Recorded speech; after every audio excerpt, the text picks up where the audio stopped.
the 5th anniversary of the Fire Sense campaign. It's a statewide initiative designed to raise awareness and encourage simple behavior changes that prevent human-caused wildfires. Fire Sense is built on a simple idea that fire prevention is common sense. Historically, almost half of Utah's fires have been human-caused. And today, those fires are caused by vehicles, by campfires, by trailers, ag burns, firearms, all sorts of different things. And just one spark is all it takes. And one spark is too many.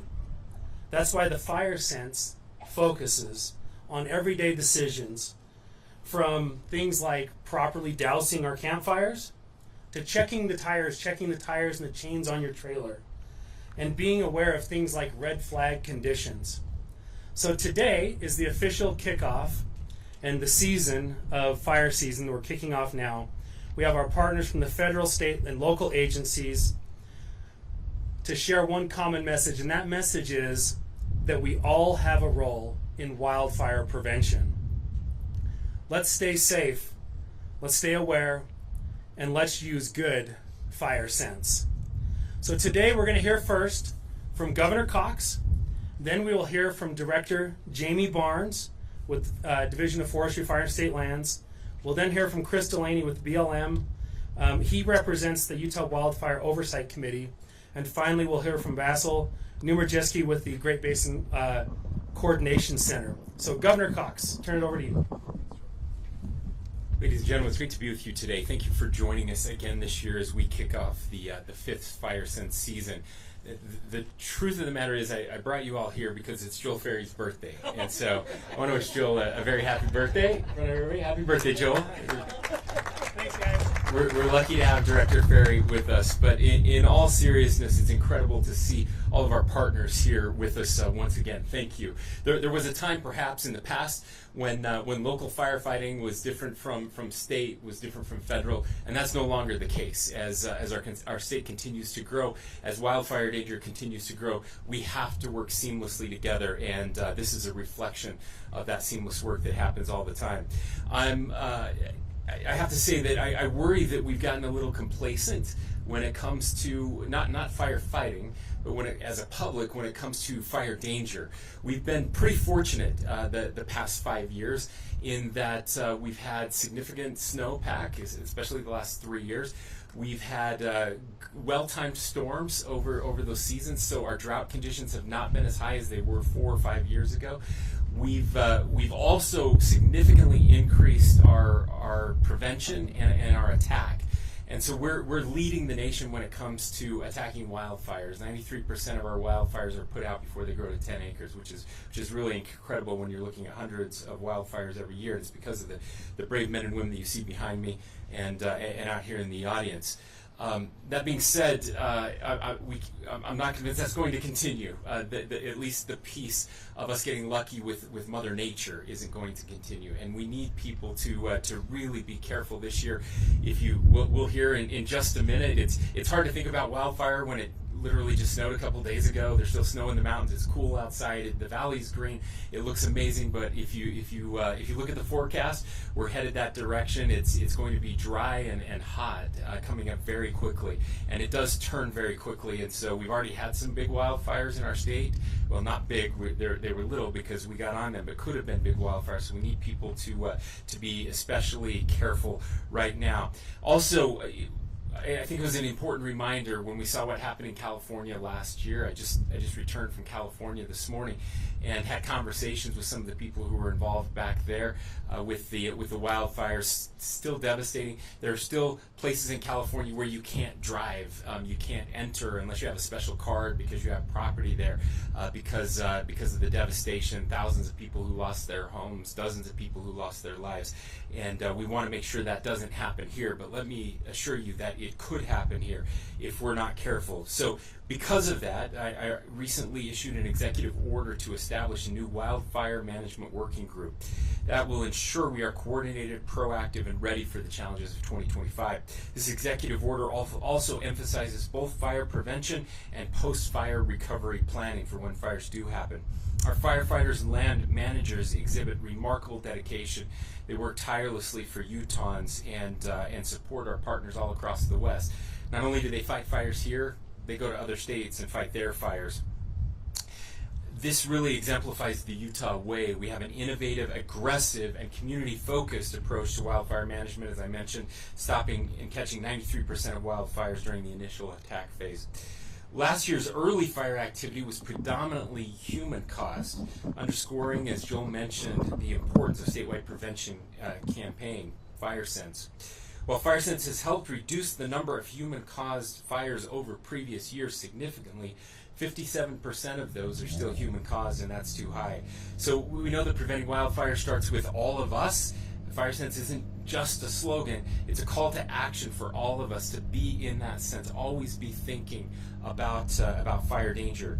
There are lots of things that we can do to protect our communities. As homeowners, we would encourage you especially to create defensible space. I cannot reiterate this enough. If you build close to the mountains, anywhere in a place like this, if you don't have lots of clear space around your home is a fire danger, and that puts all of these people in danger as well, because they'll be fighting to try to protect your life and your structure. I know it's beautiful to have trees and shrubs all over your yard, close to your home, your cabin, wherever it is. Don't do it. It's not worth it.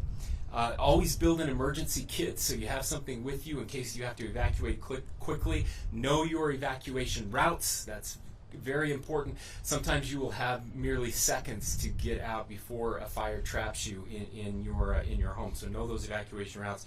And sign up for alerts at utahfiresense.org and beready.utah.gov. Now, Utah is a wildfire community. From firefighters to fire wardens, prevention and mitigation staff to program leaders are among the best in the country. Your courage, dedication, and sense of purpose are vital in protecting lives. We're proud of you, and we thank you. As we look forward to a fun 2025, we will continue to improve, forge partnerships, and set even higher standards for wildfire preparedness in the West. Our goal is not just to maintain our current success, but to surpass it. With your continued support and active participation, we can achieve this. Thank you.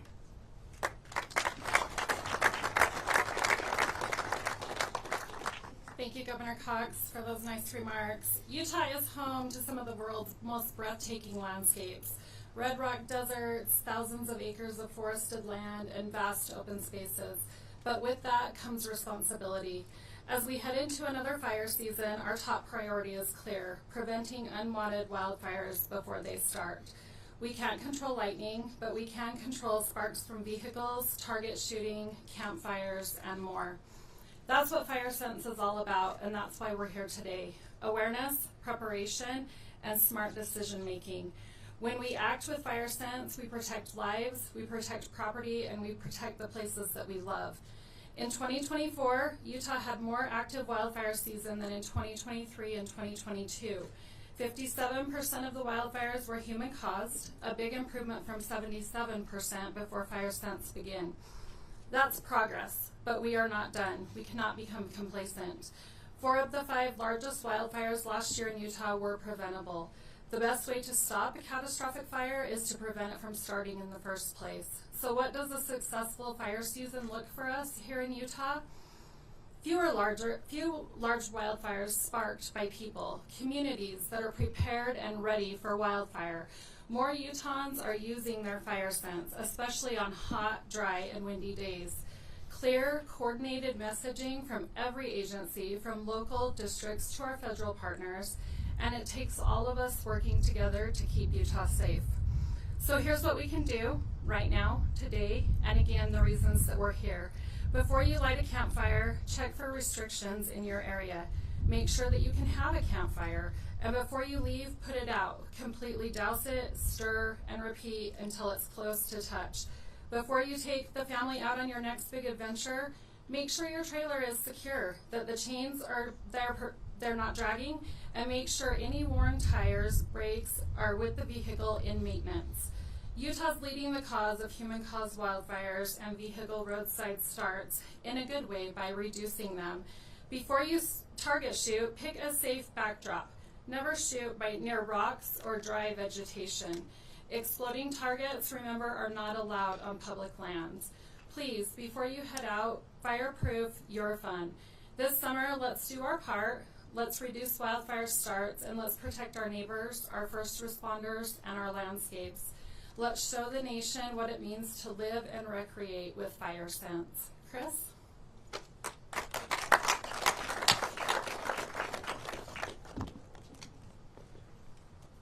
Thank you, Director Barnes. Excuse me. Good afternoon. My name is Chris Delaney. As mentioned before, I'm the State Fire Management Officer for the BLM here in Utah. I also have the privilege of being the chair to the Utah Oversight Committee. It's a group of state and regional fire management officers that represent the 4 bureaus under the Department of Interior, the United States Forest Service, and the state of Utah's Forestry, Fire, and State Lands. As mentioned, today we come together to mark the start of the 2025 fire year, not just as individuals, but as individual agencies, but as a unified force. We may wear different shirts, we may drive around in different trucks, but we represent this unified force that is committed to protecting lives and property and landscapes that bind us together. When a fire is reported, that call goes to one of the interagency dispatch centers here in Utah, staffed by professionals from the BLM, the Forest Service, Forestry, Fire, and State Lands, National Park Service, and other entities. From there, the response isn't about who wears what patch. It's about who's the closest and who can get there the fastest. When crews arrive, you'll often see multiple agencies working side by side. We're all focused on the same mission, protecting people, communities, and the public lands here in Utah that we all call home. No one agency can do it alone. Wildfire season may bring us into the spotlight, but our work is year-round. The absence of fire and smoke doesn't mean the absence of effort. Outside the peak fire months, our crews are still fighting fires, just the ones that have not started yet. Through hazardous fuels treatment and restoration work, we reduce the risk of catastrophic wildfires before they even ignite. Just like our suppression efforts, these projects are completely collaborative. Whether around your neighborhood or deep into the public lands, you'll find crews from multiple agencies working side by side. In 2024, BLM Utah treated over 87,000 acres of hazardous fuels. Our partners at Forestry, Fire, and State Lands treated more than 18,000, and the United States Forest Service completed over 146,000 acres across Utah. These numbers reflect the scale and the scope of our shared commitment in reducing wildfire risk and severity, while building more resilient landscapes and protecting the communities here in Utah. Many of those treatments were completed in partnership with stakeholders and public land users across the state. These projects not only help reduce the risk, but also improve watershed health, enhance water quality and quantity, and help restore wildlife habitat. As we enter this year, we know the risks are real, but so is every agency's commitment and readiness. Our strength lies in our partnerships, our preparation, and in the professionalism of the people that stand ready to respond. To every agency represented here, and to the communities that we serve, thank you for your support, and thank you for your commitment to collaborate and to help us reduce wildfire risk here in Utah. We are all committed to move forward together, ready for whatever this fire season brings. Thanks.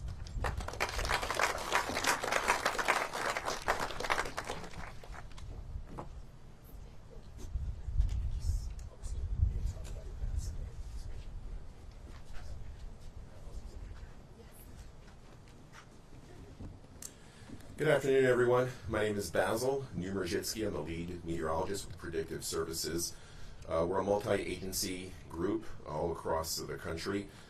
We have a team of 3 meteorologists here in Utah. We produce a lot of tactical short-term and longer-term strategic outlooks that we issue to help our firefighters get a gauge of what's going to be going on and where and how bad. So we are the official producers of the 4-month seasonal outlook for fire.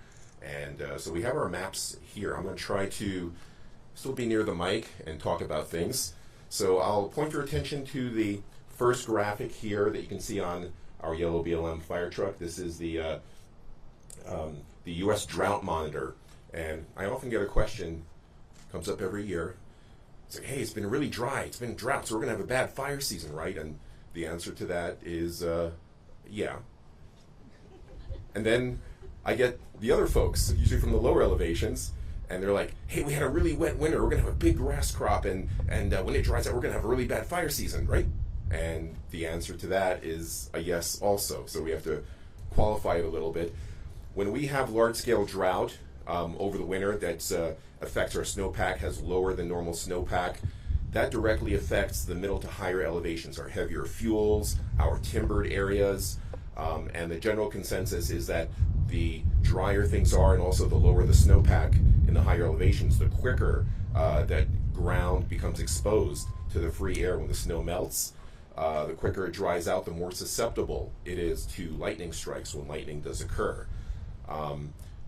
If it's been too dry for too long, if we're in the second or third year of drought, then what happens is we don't get much of a fine fuel crop. So although we might have a bad fire season up in the higher terrain, the lower elevations, sometimes in the grasses, just not enough grass to continuously burn. We are still wrestling with this a little bit. We have a kind of a unique situation. It's been a very dry winter in our southern areas where you see those drought conditions, especially those reds and darker reds. But we're coming off, as was mentioned earlier, and I believe the governor mentioned this, we had some really wet years the last 2 years with above average snowpack, above average precipitation. So although there might not be as much new grass this year, we have what's called carryover fuels, other various types of grasses and brush that might have grown from the wetness from 12 to 36 months ago that's still out there. So we are looking at all of that. And then finally, what is the weather going to do over the next couple of weeks and climatically over the next couple of months? So I'll shift over to this side and hopefully not block too many of you. I know can't open it up for everybody here, but the first month that we're looking at now is June. We don't have any concerns for May right now, but for June, we have been advertising above normal fire potential for far southern Utah. Also extends into the northern Arizona Strip, which is also part of our forecast area.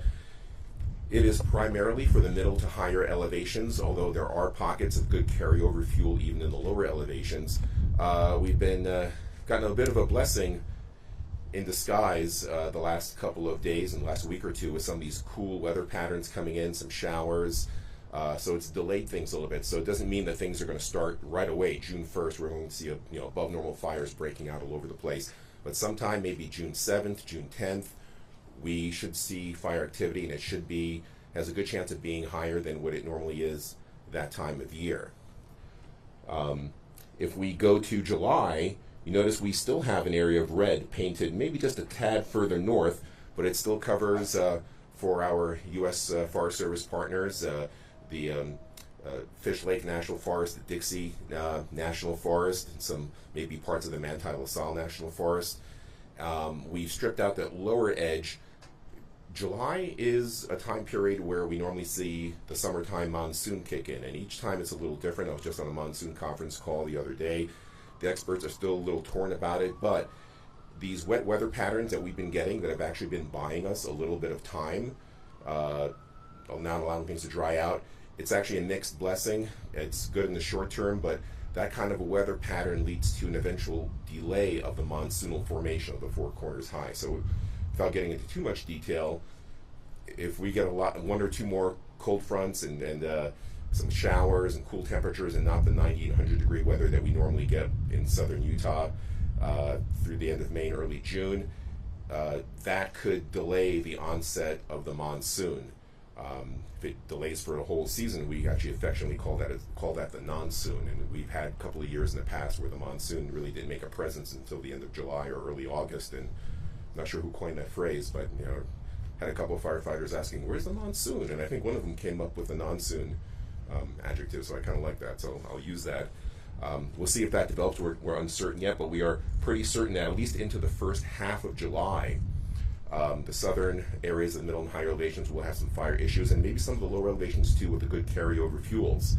Now the rest of the map is normal, and normal in July for the rest of Utah is tens of thousands of acres burning. That's normal. So we feel that as we get into July and into August, where August is normal, you see a large shift In our area, we forecast for Nevada and Idaho, and that's where the main focus is going to be for above normal.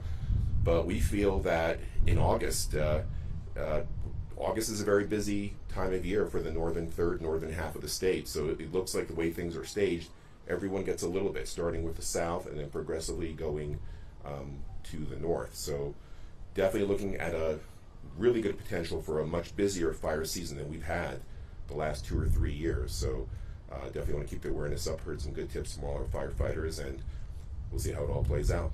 Thank you.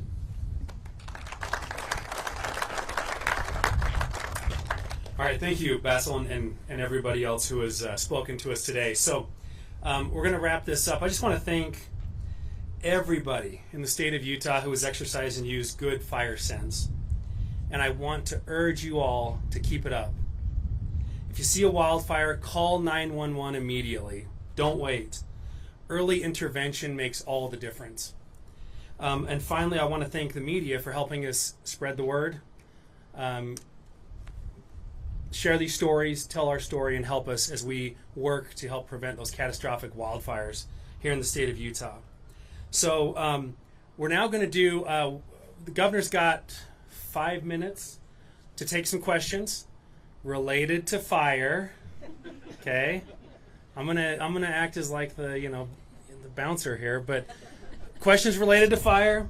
And if you're interested in speaking with any of the other panelists or anybody here up front here, you can corner us one-on-one. We're happy to have some one-on-one time, but we'll be here for a little bit.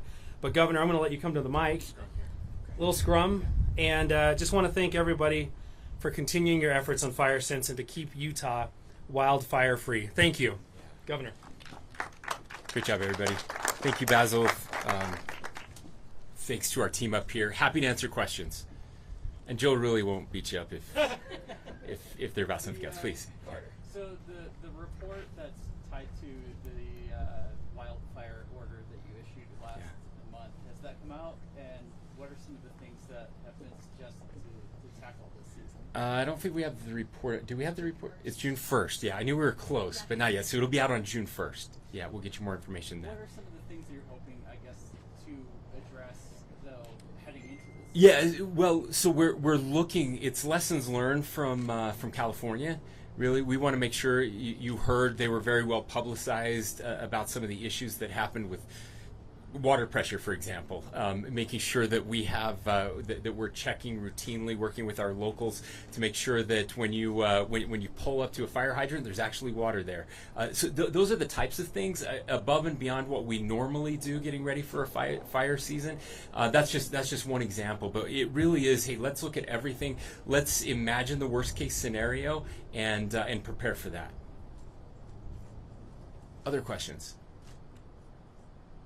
And if there are none, this makes it really easy. Well, are there any concerns about retention of firefighters? I mean, obviously, there's been cuts when it comes to certain programs in the federal government. Are there any concerns about shortage? Yeah, that's always a concern for us. Making sure that we're compensating our fire crews well enough at both the local, state, and federal level. That really matters.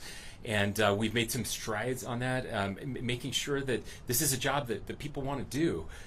We know that the last couple years it's been hard on our teams. Not as much here, but because they get sent all over the country. Many of these guys ended up in California and other places, and because wildfire season is extending, it starts earlier than it used to start, and it ends later than it used to start as well. And so that really tests the mettle of those who are doing these jobs. We also have at the federal level, we rely on our federal partners. When we have those big fires, those are our federal teams that come in and really help us help our Type 3 crews that are here. And so we need those. I know hiring at the federal level has been a little bumpy recently, and those are summer jobs for a lot of people going to school, and so if you have fire season that extends and we're losing them, so we're always concerned about that piece. I know I've had, back in February, had conversations with the Department of the Interior, just making sure that they were on track to getting people hired, and we so appreciate our federal teams that are here on the ground and helping us with those.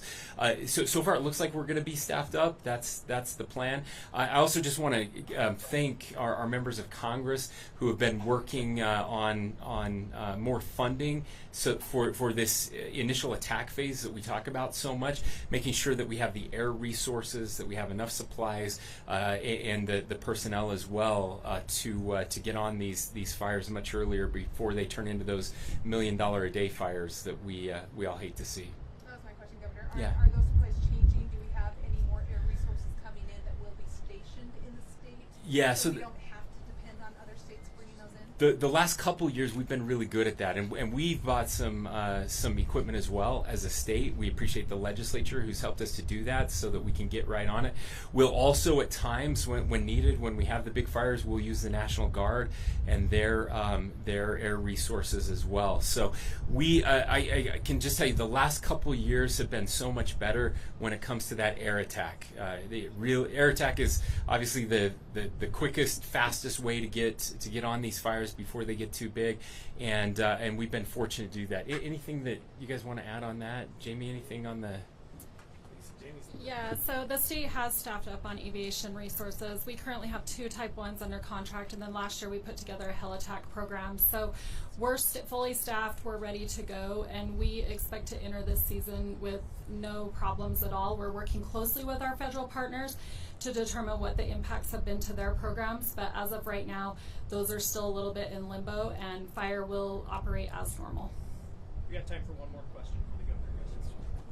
Governor, do you have concerns that those cuts at the federal level may mean that we don't have the resources we need, especially when we're looking at future budget proposals and Yeah. there? I don't. I mean, there are certainly concerns in other areas, but I don't have concerns when it comes to fire. And the reason for that is it's really fascinating. Fire doesn't know if your state's a red state or a blue state, and it burns everywhere. So we have bipartisan support, and the president has been very supportive as well. When I met with him back in January, we talked specifically about the fires. He'd been out in California and looked at what happened there, and it was very supportive of making sure that we had additional resources to get that done. And I would just say that everybody's getting smarter about wildfire. I so appreciate our friends from the BLM who talked about the treatment of our public lands, how important that is. Our friends in blue states who in the past have not been as supportive of that are now much more supportive, are understanding that you actually do have to do serious work on these lands to lower that. So that means we're doing controlled burns during the winter and spring and fall months to reduce the fuel load. It means we're using heavy equipment to reduce the fuel load as well. And we've pioneered some of these projects here in Utah, in central Utah. We were one of the first states to really take on these landscape scale projects, and we've watched it happen in real time. We've watched some cool things happen. Not only does the fire risk go down, but the native species, both animal and plant species, have grown back. The water's cleaner, the air's cleaner, and so doing these massive projects makes a huge difference. We've been working on NEPA reforms, the Environmental Protection Act reforms, so that we can get more of these projects done quicker to actually protect and help the environment. And the last thing I just want to mention are our grazers. I'm so grateful for our ranchers. And sadly, the extreme environmental movement has tried to destroy ranching and grazing across our country, and everybody started to realize that was a huge mistake. I can tell you it was kind of funny. Just yesterday, as I mentioned, we were in California. I was at the Reagan Library, and they were so excited to show me all the goats that were out grazing. They released hundreds of goats on that 400 acres to reduce the wildfire risk there. And so it was fun to me to see Californians discovering that grazing is actually a good thing and that it may save their state. And we have a lot of grazing going on here in the state. We need to expand that instead of continually reducing it. But the state's working very closely with our ag partners to make that happen as well. So there are so many different levels to this that are happening to keep people safe. But it's going to take all of us. Again, I just can't emphasize that number enough. That 57% number, which is down from 77%, which is awesome. FireSense is making a difference. Utahns have stepped up, saved, hundreds of millions of dollars over the past 5 years just by the fires that don't start.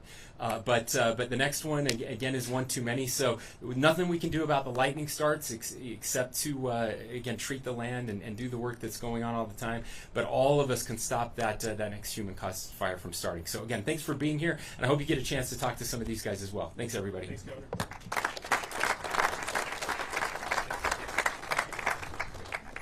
Okay, thank you, Governor. We're going to excuse the governor now. Thank you for being here. And it's what's that? It is my birthday. 40. I'm so old. 47. An old man here, but still, young at heart. Okay, so we're gonna open it up for questions. We won't do mic, you guys. We're just gonna be up here. You want to talk to us? Come forward, talk to us. We'll just kind of scrum this thing and make it happen. So thank you all for being here.